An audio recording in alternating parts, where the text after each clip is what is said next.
Boa noite, queridos e queridas, graça e paz, que o amor, que a presença, que a maravilhosa graça de Deus esteja aí, onde você estiver, na sua casa, talvez voltando do trabalho, quando você acessar esse vídeo. Meu querido, eu quero te convidar a nós orarmos neste momento, colocarmos mais uma vez as nossas vidas à disposição de Deus. Amém? Vem comigo. Pai nosso que estais no céu, santificado, adorado, entronizado seja o teu santo, poderoso e maravilhoso nome. Pai, obrigado. Obrigado pela vida, obrigado pela oportunidade que o Senhor nos dá a cada dia de termos condições, ó Deus, de desfrutar da tua criação, da tua natureza. Pai, sabemos que somos falhos e necessitamos, ó Pai, de reconhecer que sem ti nada somos, sem ti nada podemos fazer, independente da circunstância, ó Deus. O Senhor precisa ser verdadeiramente o condutor, o escritor da nossa história, da nossa vida. Por isso, ó Deus, com humildade, com temor, eu te peço perdão, ó Deus, perdão pelos pecados, perdão pelas falhas, que não haja, Deus, nenhum empecilho entre nós e o Senhor, que nós possamos chegar com confiança até o trono da graça e alcançarmos tudo aquilo que o Senhor tem para nós, segundo a tua vontade, que é boa, perfeita e agradável.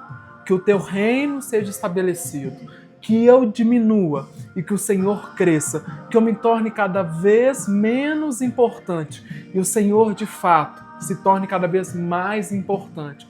Eu te agradeço e peço a ti que o teu Espírito Santo venha nos direcionar, um espírito de conhecimento, de sabedoria, em o nome de Jesus, que assim seja. Amém. Queridos, amados, o tema que eu vou trazer hoje, ele causou grande inquietação à minha vida, ao meu coração. Por quê? Nós estamos, em decorrência do Maio Laranja, é um mês de combate, à violência sexual contra crianças e adolescentes. E por atuar na área da infância, e da adolescência, é algo que me toca muito. E eu geralmente, quando diz respeito aos sermãos, eu não sou muito afeto a falar dessas temáticas, para não ser aquele chover no molhado. Mas eu não consegui trazer tranquilidade ao meu coração enquanto eu não pacifiquei o tema que eu vou trabalhar hoje. E, amados, eu vou pedir a você, com muito carinho, com muito respeito, há coisas que nós vamos tentar aprender aqui hoje que talvez não vai te agradar, que vai causar desconforto, talvez seja até uma denúncia, Nós precisamos ter a nossa mente aberta para entender a importância de focar a nossa vida nos ensinos da palavra de Deus. E para introduzir essa temática, eu não quero esgotá-la toda aqui, vai ser assuntos de outros sermãos, de outros encontros, Mas para introduzir, para você entender o contexto do tema principal, eu quero trazer aqui 2 textos iniciais. O primeiro texto é Provérbios, capítulo 1, do versículo 2 ao 9. Veja o que diz as Sagradas Escrituras. Estes provérbios nos ajudam a dar valor à sabedoria e aos bons conselhos, e a entender os pensamentos mais profundos. Eles nos ensinam a vivermos de maneira inteligente e a sermos corretos, justos e honestos. Podem também tornar sábio uma pessoa sem experiência e ensinar os moços a serem ajuizados. Estes provérbios aumentam a sabedoria dos sábios e orientam os instruídos, fazendo que entendam o significado escondido dos provérbios e dos ditados, e compreendam os mistérios que os estudiosos procuram explicar. Para ser sábio, é preciso primeiro temer a Deus, o Senhor. Os tolos desprezam a sabedoria e não querem aprender. Eu quero te fazer um convite a aprender hoje aqui comigo. Por favor, eu peço que seu coração esteja aberto e que você permita que a sua mente possa ser transformada. Versículo 8. Meu filho, escute o que o seu pai ensina e preste atenção no que a sua mãe diz. Os ensinamentos deles vão aperfeiçoar o seu caráter, assim como um belo turbante ou um colar melhoram a sua aparência. Segundo texto, Provérbios 4, de 1 a 9. Filhos, escute o que o seu pai ensina. Preste atenção e compreenderão as coisas. O que eu ensino é bom, portanto, lembre dos meus conselhos. Quando eu era menino, filho único dos meus pais, o meu pai me ensinava dizendo: lembre das minhas palavras e nunca as esqueça. Faça o que eu digo e você viverá. Procure conseguir sabedoria e compreensão. Não esqueça nem se afaste do que eu digo. Não abandone a sabedoria e ela protegerá você. Ame-a e ela lhe dará segurança. Para ter sabedoria, é preciso primeiro pagar o seu preço. Use tudo o que você tem para conseguir a compreensão. Ame a sabedoria e ela o tornará importante. Abrace-a e você será respeitado. A sabedoria será para você um enfeite, como se fosse uma linda coroa. Amados, entenda algo. O livro de Provérbios, ele é um grande ensino, né? uma grande tentativa de dizer para os seus leitores, para nós que queremos aprender com esse livro, um projeto de família que educa para a sabedoria e a justiça. A sabedoria, ela vai ser tema principal de Provérbios. E ele vai dizer muito sobre educação, ele vai dizer muito sobre a importância das pessoas se tornarem sábias. Então, guarde isso. O livro de Provérbios está comprometido com um projeto de família que educa para a sabedoria e a justiça. E aí, quando eu li isso, né, fazendo um compilado dos materiais que eu busquei para trazer esse sermão aqui hoje, eu lembrei justamente do que Jesus fala em Mateus 6,33. Buscai, pois, em primeiro lugar o seu reino e a sua justiça, e todas essas coisas vos serão acrescentadas. Quando nós buscamos esse reino, nós estamos buscando sabedoria, né? Quando nós buscamos justiça, nós estamos buscando um agir que seja correto, que seja sensato, que seja prudente. E aí, nós que somos adultos, nós temos uma grande responsabilidade com as nossas crianças e com os nossos adolescentes. E aí, amado, começa a minha denúncia. Amados, deixa eu trazer o versículo principal desse sermão aqui hoje. Provérbios 13, 24. O que retém a vara aborrece o seu filho, mas o que o ama cedo o disciplina.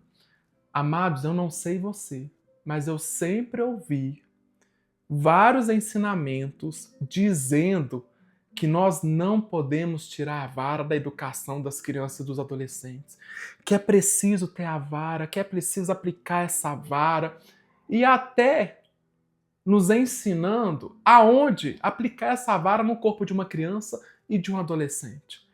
Amados, eu falo com você que eu nunca me senti confortável com esse ensinamento.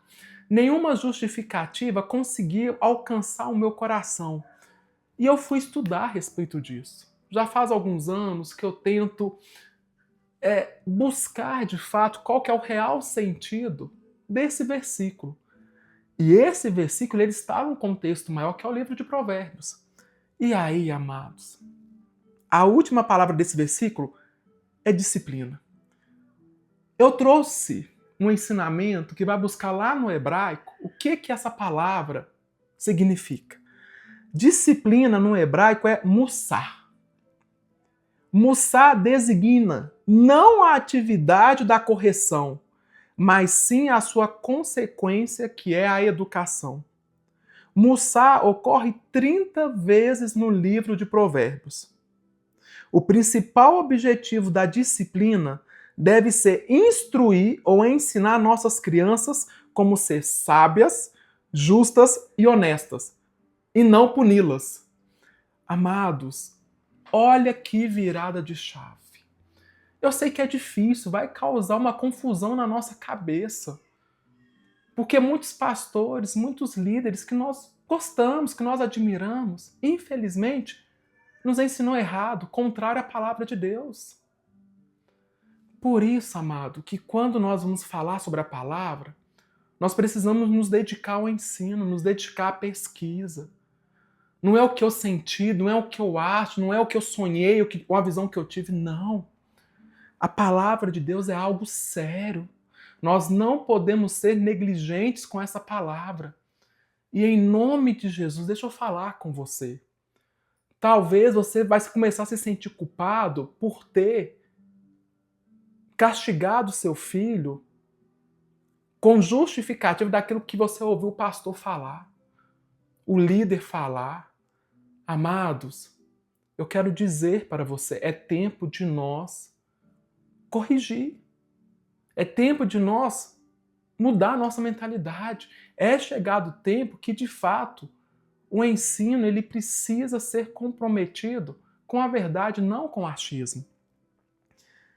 E o primeiro ponto que nós precisamos reconhecer, e talvez eu não vou passar desse ponto hoje, nós precisamos reconhecer que nós somos pessoas agressivas. Nós fomos ensinados a combater a violência com mais violência. Nós fomos ensinados que se algo está errado, eu vou corrigir com meio da violência. Eu tenho que humilhar o outro, eu tenho que fazer o outro se sentir culpado. Amados, e quem sofre muito com isso são as nossas crianças. Deixa eu te falar uma coisa. De acordo com a palavra de Deus, no original e tudo, gritar, dar palmada, agredir fisicamente, causar castigo, deixar marcas, não tem nada a ver com disciplina. E nós fomos sendo criados reproduzindo isso. Ah, eu apanhei, eu não morri, isso contribuiu para o meu caráter. Ah, meu pai me bateu, eu me tornei alguém de bem e tudo. Amados, isso gera traumas. O amor, ele não é demonstrado com a agressão. O amor não é demonstrado com a vara, ele é demonstrado com a disciplina, com uma educação. Para ser sábio, justo e honesto. Eu trouxe aqueles primeiros textos lá, no capítulo 1 e no capítulo 4 de Provérbios, porque fala naquilo que o meu pai me disse. A educação ali que é primordial, que é majoritária, é pela palavra. Não é usando violência, não é usando agressividade. Só que o ser humano, as instituições, as igrejas, criaram formas de dominação. Amados, muitas vezes nós gostamos quando a pregação é gritada, quando a pregação é agressiva. Não tem que ser assim. A autoridade não tem a ver com agressividade. A autoridade não tem a ver com tom de voz. Nós nos acostumamos com as gritarias dentro das igrejas. Nós nos acostumamos com uma humilhação. Nós nos acostumamos com uma correção que, em vez de nos trazer um amor, um acolhimento, nos traz a rejeição e a exclusão. E isso foi reproduzido com as nossas crianças. Vamos lá então. Essa vara que é colocada ali é a vara da disciplina. E essa disciplina é uma educação para a justiça, para a sabedoria e para a prudência. Não é para a punição. E aí, quando nós vamos interpretar o texto bíblico, existem alguns princípios. Quais princípios que existem aí? Disciplina, correção, educação e cuidado. Amado, a vara ela está associada nas Sagradas Escrituras, ela está associada nas Sagradas Escrituras com a figura do pastor. Essa vara, ela significa cuidado, ela significa proteção e não violência, e não agressão. E para isso, eu vou trazer 3 histórias. Pastora Nayara, né, às vezes usa isso, eu quero trazer 3 histórias aqui. Você não precisa aprender comigo. Você não precisa acreditar no que eu estou dizendo aqui. Mas 3 histórias que o Senhor Jesus nos mostra o que é a disciplina. Primeira história, a mulher que foi pega no pecado sexual. Aquela mulher foi arrastada pelos religiosos, pelos doutores da lei, colocou lá diante de Jesus e falou: a lei de Moisés manda apedrejar essa mulher. Jesus fala: bom, quem não tem pecado, atira a primeira pedra. Jesus ali, falando bem rapidamente, fala com aquela mulher: cadê seus acusadores? Eles foram embora. E eu também não te acuso. Querido, abre um parêntese aqui. Jesus não tinha pecado. Era a única pessoa que poderia condenar aquela mulher. E ele não fez isso. Ele acolheu aquela mulher. Eu não vou te condenar. E aí, amados, ele começa um processo ali de disciplina, de estabelecer limite. Vai, não peques mais. Muda a sua vida, transforma a sua vida. Se torne uma pessoa sábia, justa e honesta. Segunda história, a ovelha perdida. Ali o pastor percebe que uma ovelha se perdeu, ele deixa as outras inseguranças e ele vai atrás daquela ovelha. Ele vai atrás com um sentimento de resgate, de acolher. Ele não fica pensando, nossa, essa ovelha desgramada, desgraçada, que terrível, tá fazendo eu perder tempo aqui. Ele não vai, meu querido, focar na perdição daquela ovelha, mas ele vai focar no resgate daquela ovelha. E ele pega aquela ovelha nos seus ombros, leva novamente para o rebanho e ele faz uma festa.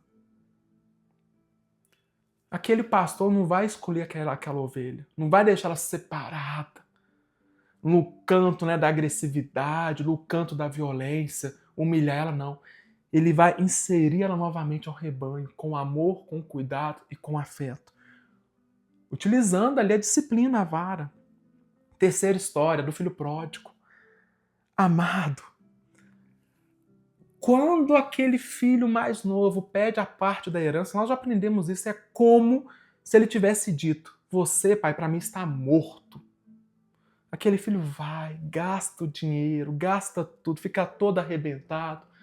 Ele cai em si, ele volta. Aquele pai exerceu a disciplina. Ele correu até aquele filho, abraçou, colocou um anel no seu dedo, que significa autoridade. Aquela mulher fez algo que não era correto. Aquela ovelha demonstra algo que não é correto. Esse filho demonstra algo que não é correto. E quais que foram as atitudes de Jesus, do pastor e daquele pai?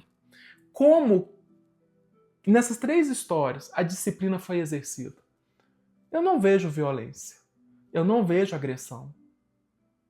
Eu vejo disciplina, estabelecer limite, tratar aquela pessoa, focar que ela se transforme em alguém justa, correta, sensata.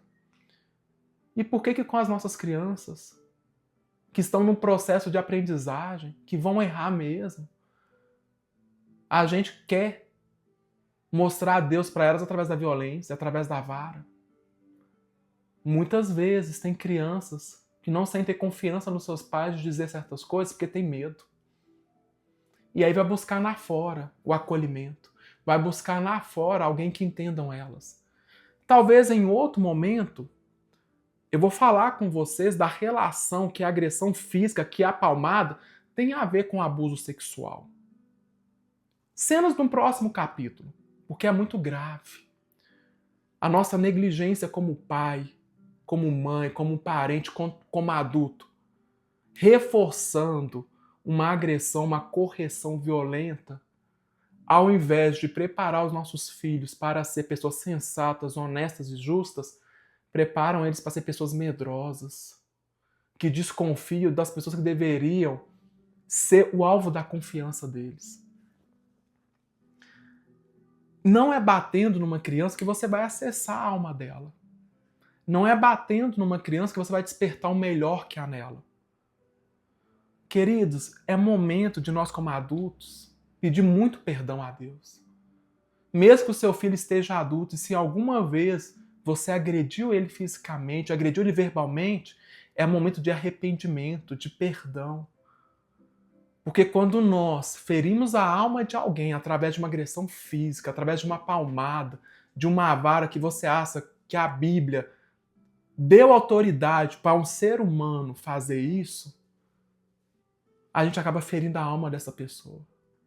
E aí só Deus, só o Espírito Santo. Da mesma forma, só o Espírito Santo para te convencer.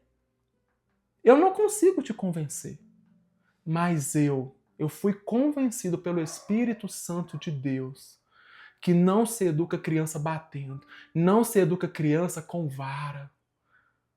Se educa com a disciplina, direcionando por meio da fala, do exemplo, da atitude. Agora, quando eu não consigo ser na prática, aí eu uso a desculpa da vara, eu uso a desculpa da palmada, da agressão. Amados, como nós erramos. Quantas pregações que não estavam em acordo com a palavra de Deus. E aí, meu querido, você não precisa acreditar em mim. Pesquise, estude. Ou você vai preferir educar o seu filho com base em vídeos do Instagram, em vídeos do YouTube, do TikTok, de pessoa que não tem currículo, que não tem formação cristã verdadeira com base nas Sagradas Escrituras, que usa palavras de efeito, jargões já pronto, que vão só reproduzindo o sistema de violência. Chega, meu amado. Cristo nos libertou de todo e qualquer sistema, do religioso, do pecado, da mentira, da violência, da dominação. Foi para a liberdade que ele nos chamou. Não crie dentro da sua casa um sistema de violência, um sistema de agressão, um sistema que tem mais a ver com os princípios do mundo, com os princípios do reino de Satanás do que com o reino de Deus. Não existe fundamento para que eu justifique que uma criança, que um adolescente seja educado através da agressão, através da palmada, através da vara. Não é essa vara que muitas vezes nos ensinaram, que é a vara de fato que a palavra nos ensina a aplicar. Essa vara é disciplina e educação, não é agressão. E aí, meu querido, nós estamos trabalhando muito o ano do discipulado a respeito do fruto do Espírito. Eu quero fazer um exercício com você. Eu vou ler para você aqui o fruto do Espírito, as virtudes. Gálatas 5:22. Mas o fruto do Espírito de Deus produz o amor, a alegria, a paz, a paciência, a delicadeza, a bondade, a fidelidade, a humildade e o domínio próprio. E contra essas coisas não existe lei. Quando você bateu no seu filho, desceu a mão, desceu a vara, qual dessas características do fruto do Espírito você estava aplicando? Não tem correspondência, meu querido. Não tem. Como que nós vamos continuar aceitando uma coisa que não tem correspondência com o padrão de Cristo? As crianças foram até Jesus, os discípulos foram afastando elas, não deixa elas virem até mim. Quando você agride o seu filho, a sua filha, uma criança, você está afastando ele de você, não aproximando ele. Ele não vai querer o seu colo, ele vai querer distância de você. Muitas vezes no meu trabalho eu já dei a mão a crianças que foram agredidas.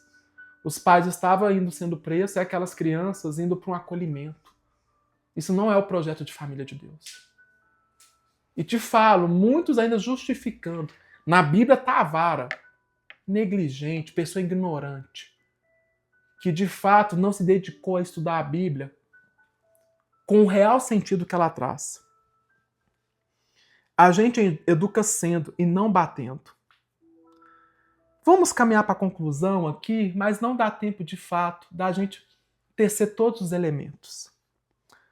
Primeiro, vara e disciplina não são equivalentes, não pode ser tratado como conceitos iguais. A vara necessária, segundo o que é analisado no livro de Provérbios, é a disciplina, não a vara física.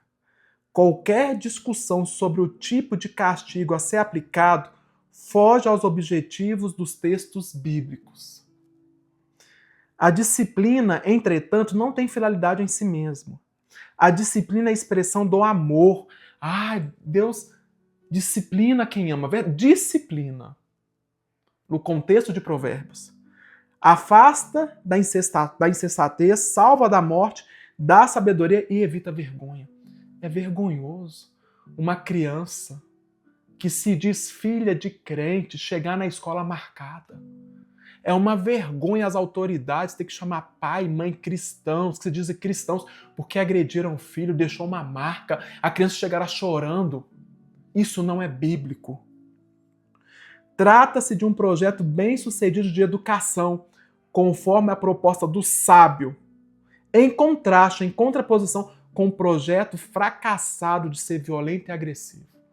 A disciplina, por meio do exemplo, da fala, de ensinar no caminho, de ensinar de dia e de noite, de inculcar na cabeça das crianças e adolescentes, é uma proposta daquele que é sábio. Agora, se a gente usa da agressividade, da violência, é um projeto fracassado. E aí, para deixar a gente mais curioso ainda, assim, há outras práticas que exigem a interpretação certa, como apedrejar as pessoas, negar direitos às mulheres, praticar poligamia, proibir tocar em cadáveres, diferenciar pureza e impureza, questão de governos, defecar no chão. Querido, tudo isso, todos esses temas aqui, eu só trouxe aqui no final para você entender que a questão da vara precisa ser repensada. E eu te chamo a ser uma pessoa sábia, sensata, e não ser mais violento. Como eu disse, eu não estou aqui para te convencer. Quem vai nos convencer é o Espírito Santo. Mas uma educação cristã, ela é pautada na sabedoria e não na agressividade. E que possamos nos arrepender de muitas vezes ter ensinado errado. E ao invés de ter trago o reino dos céus às famílias, nós trouxemos o reino de Satanás através da violência. Que Deus perdoe os pastores, que Deus perdoe as igrejas, que Deus perdoe os altares malditos que pregaram a favor da violência. E que nós saiamos da ignorância e que o conhecimento reine sobre nós, que a verdade reina sobre nós, que nós conheçamos a verdade e sejamos libertos em nome de Jesus. Senhor Deus e amado Pai, nos ajude a fazer a Tua boa, perfeita e agradável vontade. Nos ajude a ser os Teus filhos, os filhos de Deus, os pacificadores, aqueles que educam por meio da disciplina para a sabedoria, para o entendimento, para a sensatez e não para a violência. Não existe violência no Teu reino, não existe agressividade contra crianças e adolescentes no Teu reino, não existe desculpas justificativas para marcar os corpos dos nossos filhos, não é na nádega, não é em nenhum outro lugar do corpo. O corpo de uma criança, de um ser humano, não foram feitos para receber agressão. Deus, nos perdoe. Nos perdoe por ter seguido ensinos de homens, ensinos de demônios e não ter seguido o ensino de Cristo Jesus. Nós te pedimos perdão e que haja restauração em nossas famílias, que haja restauração entre pais e filhos, que não haja traumas, mas que haja de fato sabedoria, um projeto de família sábia, edificado na disciplina verdadeira que o Senhor nos ensina. Que Deus te abençoe hoje e sempre. Fique com Deus, em nome de Jesus.